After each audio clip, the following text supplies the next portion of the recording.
오늘 창세기 33장 1절에서 16절 본문으로 야곱과 에서의 재회라는 제목으로 하나님의 말씀 나누겠습니다. 우리 말씀을 통해서 믿음의 족장들의 영적인 갱신을 이렇게 자주 접하게 됩니다. 영적으로 조금 어두워졌다가 또 실수를 범했다가 다시 어떤 계기를 통해서 영적으로 일어서는 그러한 장면들을 주기적으로 만나게 됩니다. 그런데 그 영적인 갱신을 이루고 나서 계속해서 영적으로 충만한 상태에 사람이 머물러 있기만 한다면 참 좋겠는데, 믿음의 족장들의 모습 속에서도 주기적으로 계속해서 또 실수하고 또 실수를 반복하는 모습이 나타난다는 그런 실망스러운 모습을 보이는 것을 관찰할 수가 있습니다. 결국 이제 하나님의 형상을 회복해가는 과정, 예수님의 형상을 닮아가는 과정을 성화라고 하는데, 이 성화라는 주제가 하루아침에 완성되는 것이 아닌 평생이 걸친 과업이라는 것을 알게 되는 것입니다. 신앙이라는 것을 냉정하게 따지면 내 공로로 하나님을 만족시키는 과정이 아니라 우리가 잘못을 계속 반복하게 되죠. 그런데 그 잘못을 깨닫게 하시고 버리지 아니하시는 그 하나님의 영원한 사랑의 그늘 아래서 살아가는 것, 그리고 고침을 받고 치유받고 그분의 은혜 아래 살아가는 과정이 신앙이라는 것을 깨닫게 되는 것입니다. 그러니까 여러분, 우리가 실수하고 넘어지는 것도 고쳐야 되지만 그것보다 더 중요한 것이 무엇이냐면 하나님의 은혜입니다. 할렐루야. 우리를 버리지 아니하시고 끝내 고쳐 사용하시는 하나님의 은혜에 우리가 확고한 믿음이 있어야 하는 것입니다. 그런데 우리가 잘못을 하나님이 깨닫게 하실 때에 우리가 중요한 것은 무엇이냐면, 예수님께서 가늠하다 붙잡힌 여인에게 나도 너를 정죄치 아니한다라고 말씀하시면서 그 여인에게 해주신 말씀이 뭐냐면, 가서 이제 다시는 죄를 범하지 말라고 하셨습니다. 그러니까 하나님께서 죄를 깨닫게 해주시는 그 은혜가 있을 때에 우리에게 중요한 것은 다시는 동일한 죄를 범해서 동일한 실수로 빠져들어가지 않도록 조심할 수가 있어야 하는 것입니다. 또 한 가지, 우리가 이 하나님의 말씀을 통해서 배우게 되는 것은 이 족장들이 어떻게 실수하고 넘어졌는지를 우리가 미리 볼 수 있게 된 것이 얼마나 큰 은혜인지 여러분들 우리가 깨닫게 됩니다. 그래서 이 성경을 통한 이 간접 경험, 야곱이 무엇 때문에 넘어졌고 믿음의 족장들이 무엇 때문에 넘어졌고 이런 것들을 우리가 주위에서 관찰하고 마음에 새겨야 되는 것이죠. 그래서 그들이 넘어졌던 이유를 우리가 그 영적인 교훈을 마음에 새기면 우리는 그런 동일한 실수를 예방할 수가 있게 되는 것입니다. 그래서 여러분, 말씀 묵상이 참 중요합니다. 말씀 묵상은 어떻게 되냐면, 많은 지식을 아는 것보다 중요한 것이 무엇인가, 한 가지 교훈을 얻더라도 그 말씀을 가슴 깊이 새기고, 묵상이라는 것은 소가 이렇게 되새김질하는 것처럼 우리의 마음 가운데 넣고 계속 곱씹어야 하는 것입니다. 그것이 우리 안에, 우리 마음 가운데 자리 잡게 되고 우리 안에 삶에 형성되게 되면은 어떤 우리 안에 시험이 닥쳐올 때 우리가 그것을 이겨낼 수 있는 그런 능력으로 역사하는 것이 하나님의 말씀임을 믿어야 하는 것입니다. 오늘 말씀에 보면은 또 야곱의 연약함을 한 가지를 발견하게 됩니다. 2절을 보십시오. 2절에 보면 함께 읽어볼까요? 시작. 여종들과 그들의 자식들은 앞에 두고 레아와 그의 자식들은 다음에 두고 라헬과 요셉은 뒤에 두고. 아멘. 이제 형 에서와 직면하는 그런 장면으로 이렇게 들어가고 있는데, 에서와 마주치기 전에 야곱이 가족들과 가축들과 그 자녀들을 일정의 어떤 순서를 두고 배열을 합니다. 근데 이 야곱이 순서를 배열한 그 사실을 보면 참 재미있습니다. 뭐냐면 자기가 아끼고 소중히 여기는 그런 사람의 순서대로 가장 아끼는 사람을 뒤로 두고 있다는 것을 발견하게 되는 것이죠. 야곱이 라헬과 그 아들 요셉을 가장 소중하게 여기고 사랑하고 귀히 여겼습니다. 그래서 결국은 그들을 제일 뒤에 배치해놓고 있다는 것을 보여주고 있는 것이죠. 어떻게 보면 참 소중히 여기는 사람을 아낀다라는 것 참 귀한 것 같습니다. 그런데 여러분, 잘못된 애정 표현은 오히려 가정을 무너뜨릴 수 있고 공동체를 무너뜨릴 수도 있다는 것을 우리가 깨달아야 합니다. 야곱의 이런 행동은 결국 어떤 결과를 도출하게 되었냐면, 이후에 요셉이 이제 조금 더 성장하게 되면은 야곱의 그 다른 아들들, 그러니까 요셉의 형제들이 요셉이 아빠에게 특별한 사랑을 받는 것을 보면서 굉장히 질투하면서 그를 이제 죽이려고 모의하는 단계까지 가는 그런 이제 깨어진 가정의 모습을 이제 보여주게 됩니다. 그래서 이 그릇된 애정의 표현이 얼마나 그 가정을 심각한 상태로 몰아갈 수 있는지 우리에게 보여주고 있는 것이죠. 엇나간 사랑이 우리의 자녀들을 소외감으로 몰아넣고 마음을 아프게 할 수도 있습니다. 엇나간 사랑의 표현이 공동체를 상처로 몰아갈 수도 있습니다. 나와 어떤 좋은 감정을 가지고 있는 사람들에 대한 특정한 그 애정을 과시하고 그 관계를 과시함으로써 다른 사람을 자극하려는 것은 옳지를 않습니다. 제가 이 말씀을 묵상하면서 한 가지 깊이 고민해 봤던 게, 혹시 저희 태도 가운데, 성도들 가운데 물론 뭔가를 참 잘하고 헌신한 사람들을 격려해 주는 것은 성경적입니다. 그 사람들을 이렇게 격려해 주고 한번 세워주고 이런 건 성경적이지만, 문제는 뭐냐면 노골적으로 그 사람 편만 들고 그 사람을 통해서 뭔가 덕볼 것처럼 그렇게 태도를 취하고 편애하는 태도, 그것은 좋지 못한 것이죠.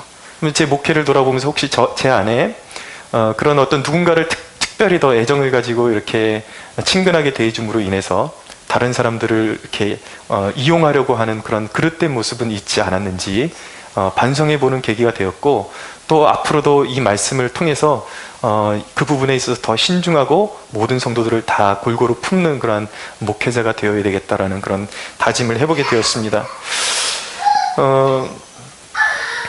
여러분 가정에 혹여나 상처받은 자녀들이 있다면 우리가 한번 생각해 봐야 되는 것은 무엇이냐면, 그 비뚤어짐의 원인이 바로 우리였을 수도 있다는 것입니다. 여러분이 그 비뚤어짐의 원인을 제공했을 가능성도 있다는 것을 우리가 한번 생각해 봐야 됩니다. 그런 비뚤어진 그런 자녀들을 치유하는 방법은 하나님께로 돌아가는 것밖에는 없습니다. 먼저 하나님 앞에서 나도 모르게 그런 편애와 그리고 남과 자꾸 비교하는 것을 통해서 아이들이 어렸을 때부터 어떤 상처를 주었던 그런 부분들이 있다면 우리가 회개해야 하는 것입니다. 먼저 회개를 이루고, 그리고 이제 그것을 치유하기 위해서는 얽힌 것을 따지기 시작해서는 안 됩니다. 과거에 네가 어떻게 해서 그랬고 그렇게 해서 따지기보다는 가장 좋은 것은 무엇이냐면, 컵에 더러운 것들이, 안 좋은 것들이 이렇게 자리 잡고 있다면 그것을 씻어내는 방법은 좋은 물을 계속 거기다 붓는 것입니다. 좋은 물을 계속 부어서 안에 있는 탕류가, 그 상처받은 것들이 다 이제 흘러 넘쳐서 빠져나가고 깨끗한 물로 차오를 수 있도록 그 마음을 만져주고 격려해주고 그런 일에 우리가 최선을 다할 수가 있어야 하는 것입니다. 사람이기 때문에 어쩔 수 없는 부분이 있는 것 같아요. 누군가가 더 이쁜 자식이 있고 이쁜 사람이 있고 더 정이 가는 사람들이 있는 것 같습니다. 그러나 하나님의 법칙은, 하나님의 원리는 무엇인가? 그 애정을 그릇되게 표현하는 것이 아니라, 하나님의 법칙은 고린도전서 12장 22절에서 25절에 보면 이런 말씀이 있습니다. 그뿐 아니라 더 약하게 보이는 몸의 지체가 도리어 요긴하고 우리의 몸에 덜 귀히 여기는 그것들을 더욱 귀한 것들로 입혀주며 우리의 아름답지 못한 지체는 더욱 아름다운 것을 얻느니라. 그런즉 우리의 아름다운 지체는 그럴 필요가 없느니라.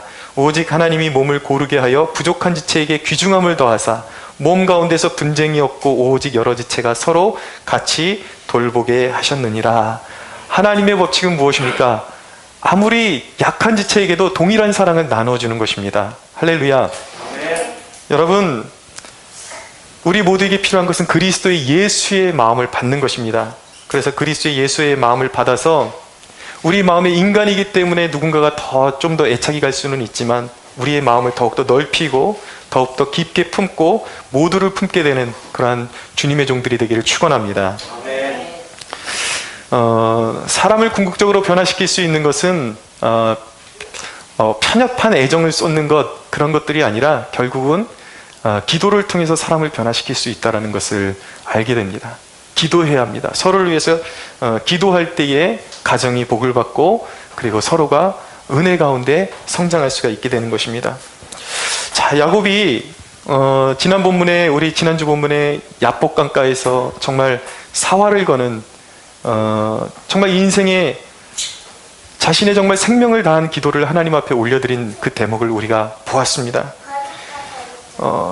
기도는 반드시 여러분 역사하는 능력이 있습니다. 기도는 반드시 하나님의 선한 응답이 있습니다.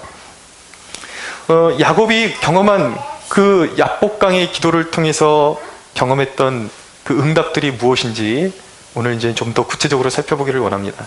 첫째는 무엇이냐면 그 깊은 기도를 통해서 형 에서와 직면할 용기를 얻었다라는 것입니다. 1절을 한번 볼까요? 1절 같이 한번 읽어보겠습니다. 시작. 야곱이 눈을 들어보니 에서가 400명의 장정을 거느리고 오고 있는지라. 그의 자식들을 나누어 레아와 라헬과 두 여종에게 맡기고. 야곱이 눈을 들어 보았습니다. 형 에서가 400명의 장정들을 거느리고 오고 있었습니다. 이전 같으면 야곱은 숨어버리고 싶고 도망가고 싶었지만 깊은 기도를 통해서 형 에서와 맞설 수 있는 용기를 갖게 되었습니다.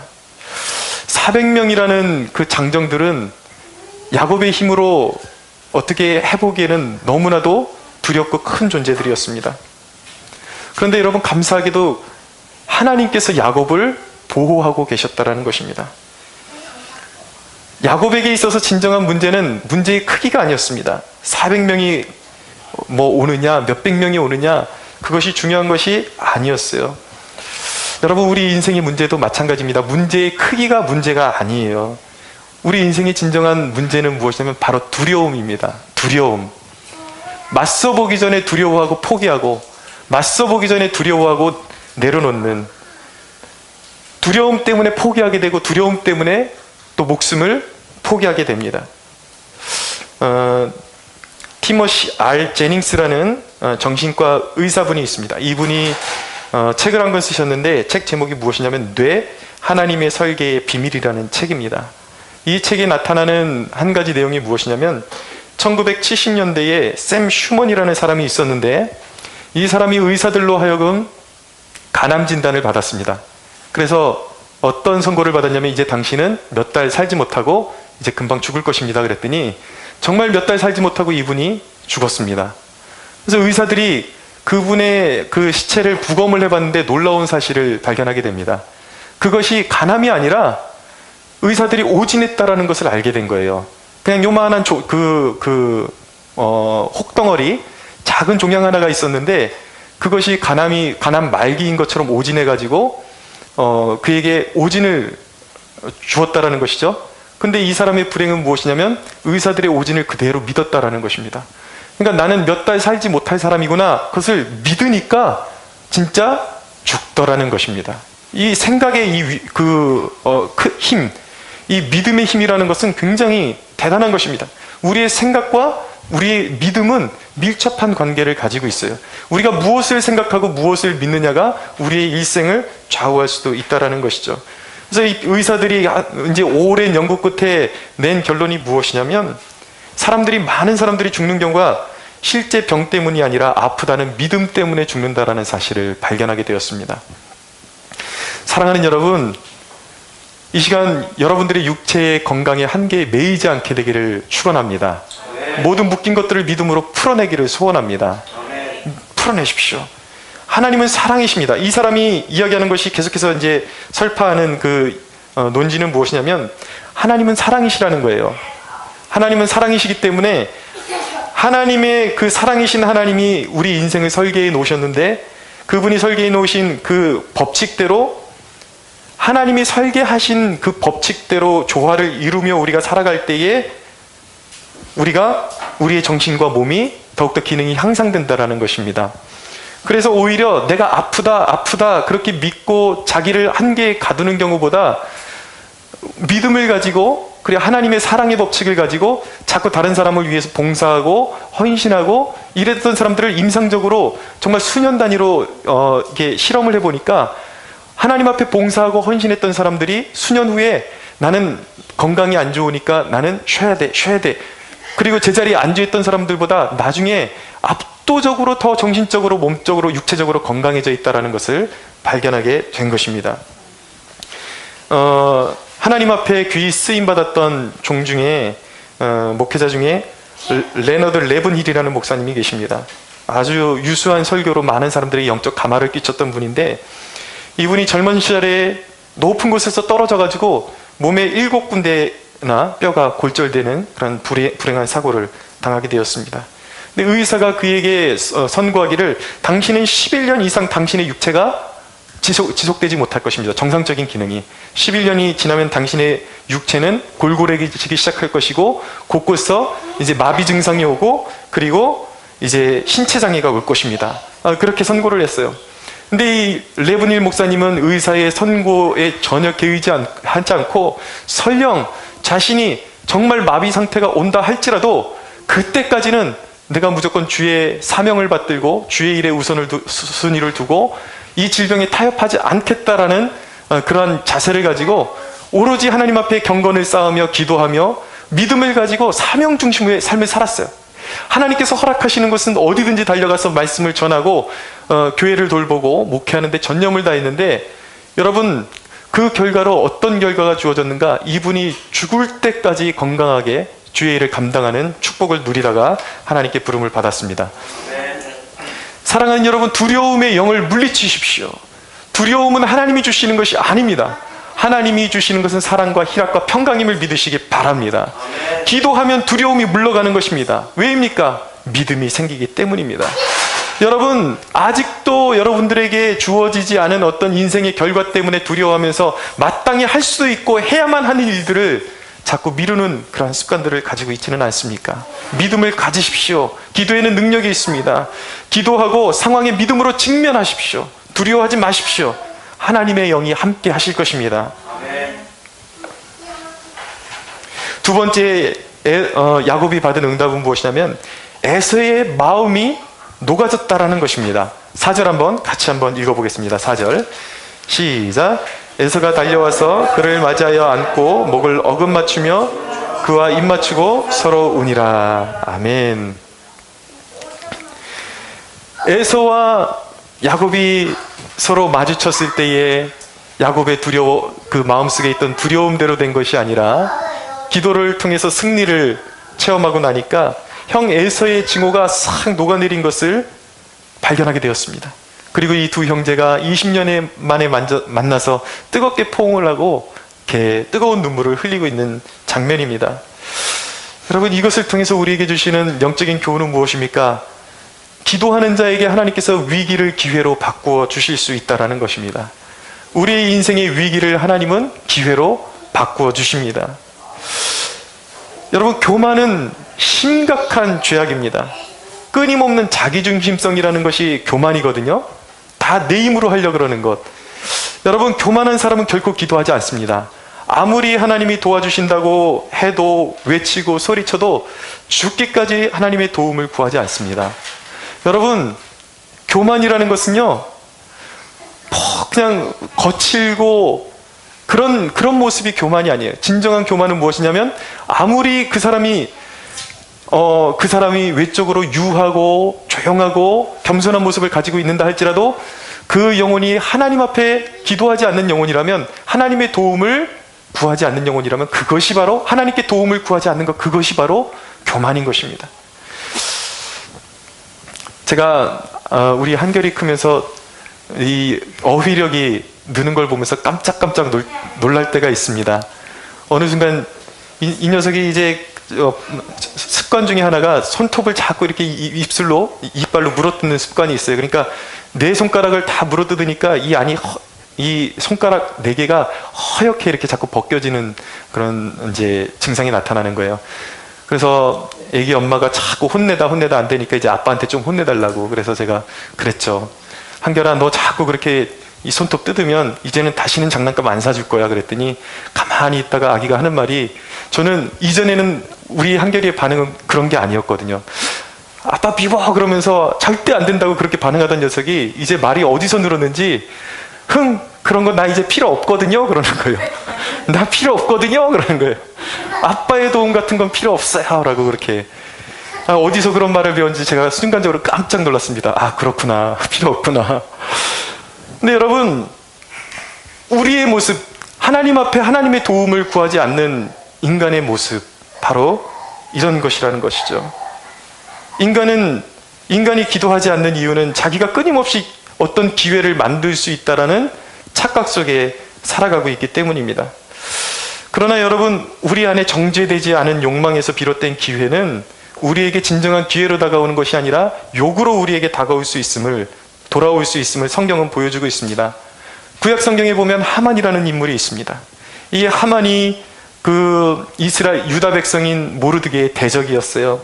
근데 이 하만은 자기의 어떤 그 관계를 잘 맺는 그러한 능력을 통해서 스스로 관계를 쌓아가고 당시에 왕의 그 총애를 얻어가지고 높은 자리에 오르게 됩니다.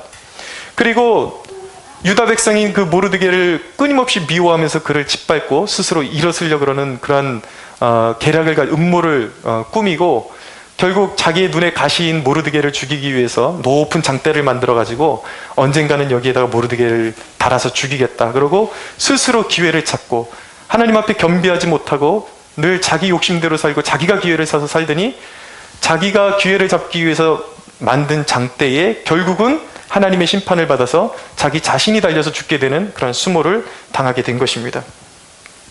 하나님이 주시는 기회만이 진정한 기회임을 믿으십시오. 우리에게는 하나님의 도우심이 절대로 필요한 것입니다. 그런데 여러분, 항상 그렇게 교만은 넘어지게 만드는 거예요. 그런데 여러분, 성경의 위대한 사람들은 늘 하나님 앞에 낮아짐으로 말미암아 위기를 기회로 만들었던 사람들이었습니다. 느헤미야라는 사람은 조국의 위기 앞에서 하나님 앞에 기도했습니다. 하나님 앞에 간절하게 기도했더니 그의 그 조국의 위기가 그에게 인생의 기회가 되었습니다. 느헤미야 1장 11절에 보면 뭐라고 말씀하냐면, 주여 구하오니 귀를 기울이사 종의 기도와 주의 이름을 경외하기를 기뻐하는 종들의 기도를 들으시고 오늘 종이 형통하여 이 사람 앞에서 은혜를 입게 하옵소서 하였나니 그때에 내가 왕의 술관원이 되었느니라 라고 말씀하고 있습니다. 조국의 그 뼈저린 아픔, 조국이 지금 허물어졌고 하나님의 성전이 허물어졌고 불탔다라는 소식을 듣고 느헤미야가 하나님 앞에, 하나님, 내가 이 불탄 성읍을 일으키기를 원합니다. 성벽을 다시 쌓기를 원합니다.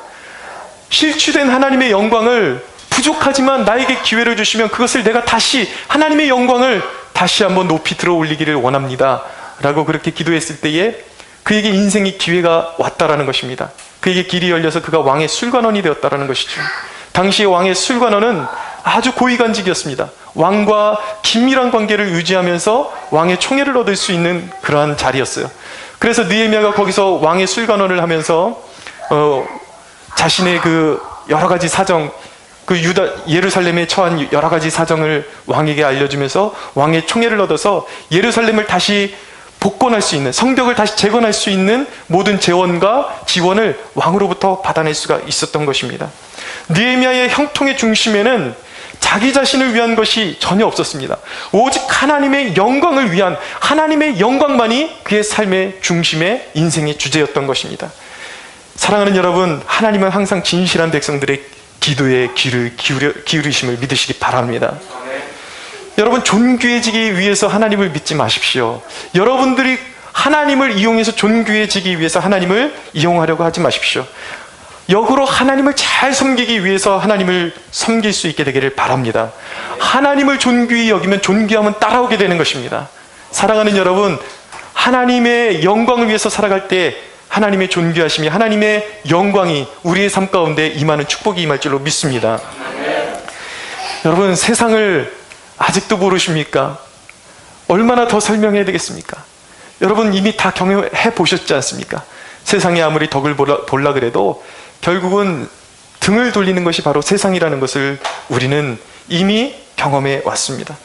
여러분, 아직도 뭘 얻어보고자 하나님을 섬겨야 할 그 시간에, 그때에 여러분 세상을 기웃거리고 있지는 않습니까? 여러분, 이제는 그 모든 것들을, 세상에 속한 욕심들, 헛된 욕망들을 다 내려놓을 수 있게 되기를 원합니다. 하나님을 섬기기로 마음을 확정하십시오. 예배의 생명을 거십시오. 기도하십시오. 기도하는데 사활을 가는 저와 여러분들이 되기를 축원합니다.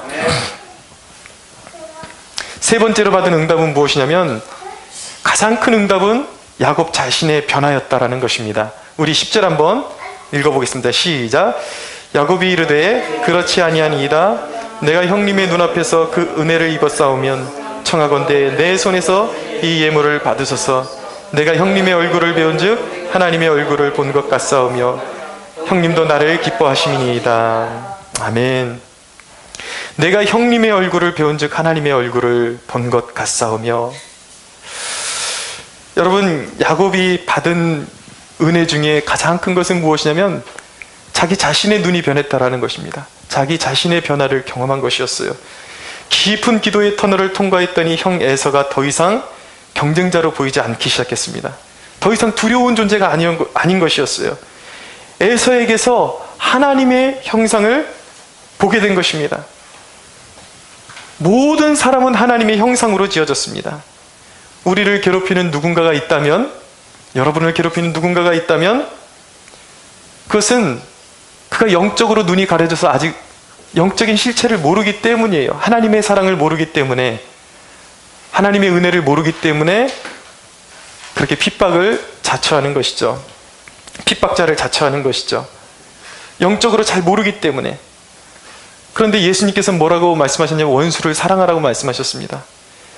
원수를 사랑하라 하심은 나를 통해서 그 사람에게 변화의 기회를 주시고자 하시는 하나님의 마음이 거기에 숨어 있는 것입니다. 여러분, 누군가 내 마음에 들 때까지 사랑을 유보한다라는 생각 갖지 마십시오. 저 사람이 내 마음에 들 때까지 뭔가 마음에 들면 내가 사랑하겠다. 그렇게 사랑을 유보하지 마십시오. 그 누군가가, 여러분들을 핍박하는 사람이 하나님의 형상을 지닌 존재만으로도 사랑해야 하는 것입니다. 우리 모두가 서로가 서로에게 설령 부족한 부분이 있고 마음에 들지 않은 부분이 있다 할지라도 서로에게 하나님의 형상이 깃들어 있기 때문에 서로 사랑해야 하는 것입니다. 여러분, 원만한 관계를 갖고 싶고 지경이 넓어지는 것을 경험하고 싶으십니까? 여러분들의 인생이 그렇게 복된 삶이 되기를 원하십니까? 그러면 먼저 기도 속에서 그렇게 기도하십시오. 하나님, 내 눈 속에 있는 들보를 먼저 보여주시고 상대방에 있는 약점은 작게 볼 수 있는 그런 마음, 그런 영적인 눈을 저에게 허락해 주십시오라고 기도하십시오. 많은 사람들이 관계가 부딪히고 어려움이 오면 자리부터 옮기려고 합니다. 도망가려고 합니다.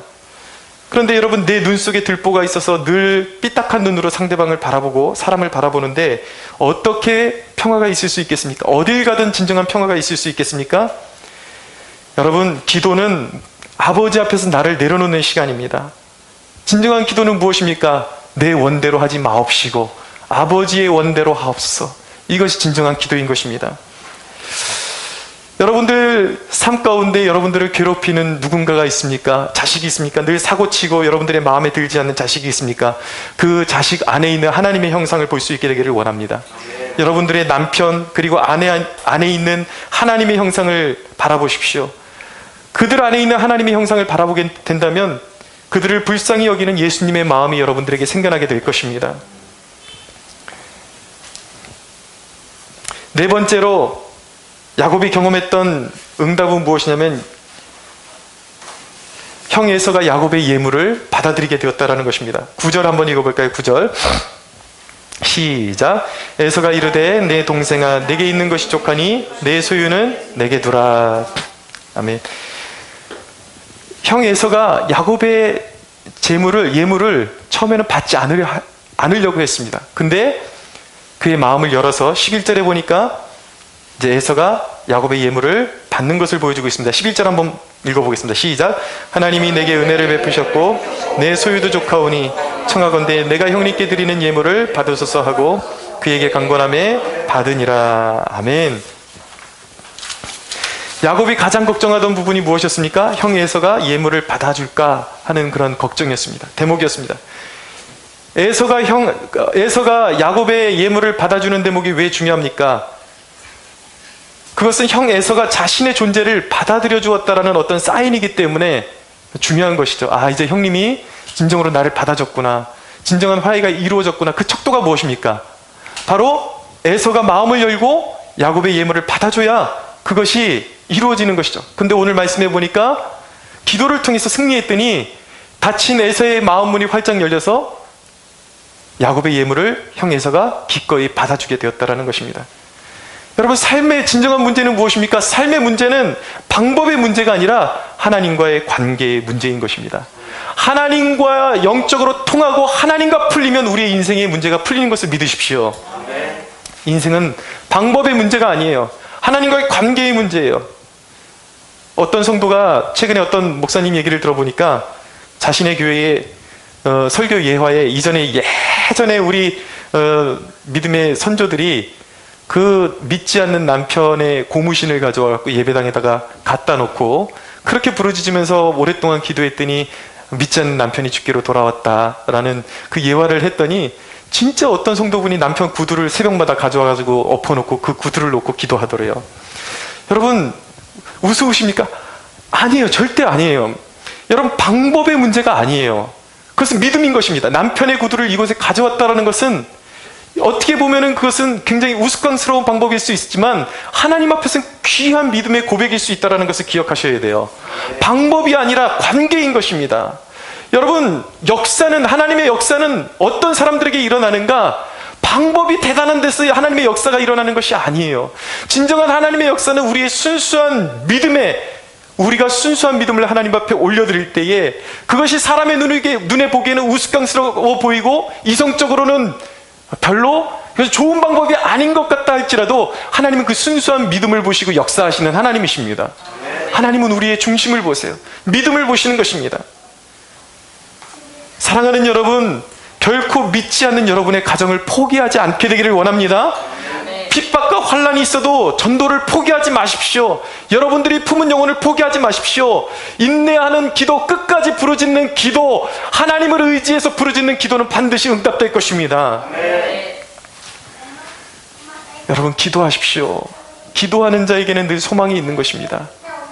여러분, 성경의 모든 믿음의 사람들, 이 사람들이 대적을 이기기도 하고 전쟁에서 이기기도 하고 죽은 자가 살아나기도 하고 여러분들 이 인생의 역경과 모든 어려움을 관통하고 이겨낸 그 비결이 무엇입니까? 기도였다라는 것입니다. 기도하면 역사가 일어나는 것입니다. 기도하면 능력이 나타나는 것입니다.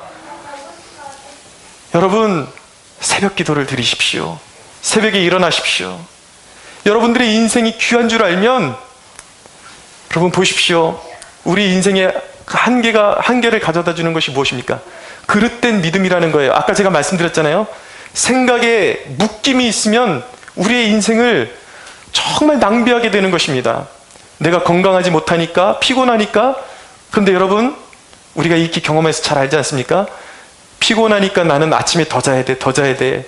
그런데 여러분, 진정으로 더 자니까 몸이 정말 그만큼의 컨디션을 유지하던가요? 절대 그렇지 않습니다. 인간은 더 자면은, 잠에 젖어들면은 그 몸이 더욱더 처지고 더욱더 피곤함에 빠져들게 되는 것입니다. 피곤함에 깊숙이 빠져들어가는 것이죠. 인간의 그런 육체는 인간의 그 육신의 그 정욕과 타협하면 타협할수록 더욱더 약해지는 것입니다.